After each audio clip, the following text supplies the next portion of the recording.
কালারটা যা এসছে না দুর্দান্ত, পুরো মাংসের মতন কালার হয়েছে। Hi friends, welcome to my new blog. আশা করি সবাই খুব ভালো আছো। আজকে দেখো কি রান্না করতে চলেছি। এখানে নিয়েছি হচ্ছে এঁচড়, এরকম বড় বড় করে কাটা আছে, বাইরে থেকেই কেটে আনা হয়েছে। প্রেশার কুকারে হলুদ, নুন আর তেল দিয়ে সিদ্ধ বসে দিয়েছি। তেলটা কেন দিয়েছি না, যাতে প্রেশারের গায়ে কষটা না লেগে যায়। আচ্ছা, আমার এখানে এঁচড়গুলো সিদ্ধ হয়ে গেছে, আমি জল ঝরিয়ে ঠান্ডা করে নিয়েছিলাম।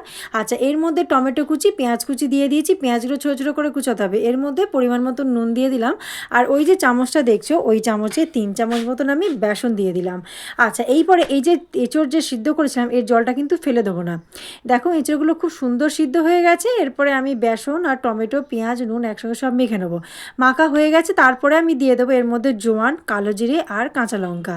এইবারে এই কাঁটা চামচটা দিয়ে আমি এর মধ্যে হালকা হালকা করে মেখে নেবো। এই দেখো হালকা হালকা করে মেখে নিচ্ছি। এরপরে আমি দেখলাম যে একটু নরম আছে, সেই জন্য আবার 1 চামচ বেসন দিয়ে দিলাম। দিয়ে আমি হাতে করে আবার মেখে নিলাম।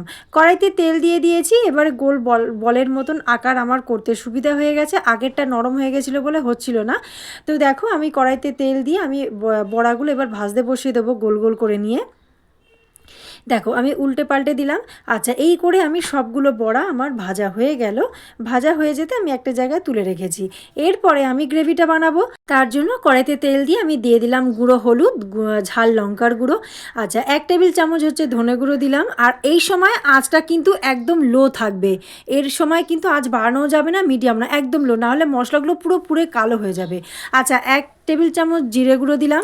এই সময় আমি দিয়ে দেবো গরম মশলার গুঁড়ো 1.5 চামচ, চা চামচের 1.5 চামচ মতন দিয়ে দেবো। এরপরে সব মশলাগুলোকে ভালো করে তেলের সাথে মিশিয়ে নিতে হবে। যখন দেখবে সুন্দর একটা গন্ধ বেরিয়ে এসছে, তখন আমি ওর মধ্যে দিয়ে দেবো হচ্ছে টমেটো পেস্ট। এবার এই সময় তোমরা আঁচটা মিডিয়াম করতে পারো। দিয়ে এবার টমেটো বাটাটা দিয়ে ভালো করে কষিয়ে নেবো যতক্ষণ না টমেটোর কাঁচা গন্ধ চলে যাচ্ছে। তারপরে দিয়ে দেবো পেঁয়াজ বাটা।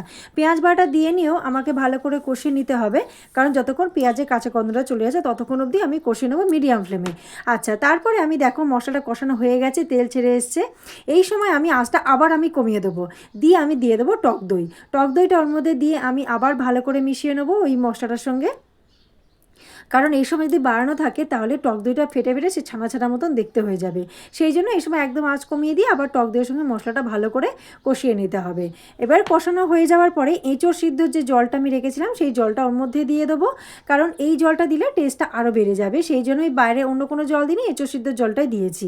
এরপরে আমি দিয়ে দেবো টক দইয়ের যে বাটিটা ছিল সেই বাটি ধোয়া জলটা আমি দিয়ে দেবো। এর বেশি আর আমি জল দেবো না। এরপরে আমি গ্রেভিটাকে ভালো করে ফুটতে দেবো।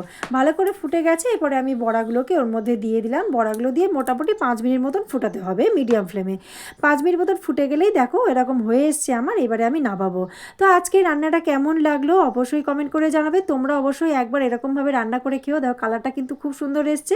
ভালো লাগলে লাইক করে শেয়ার করো, চ্যানেলটিকে সাবস্ক্রাইব করে পাশে থাকার অনুরোধ রইল। আজকের মতন টাটা বাই বাই, আবার আসবো নতুন কোনো ভিডিও নিয়ে।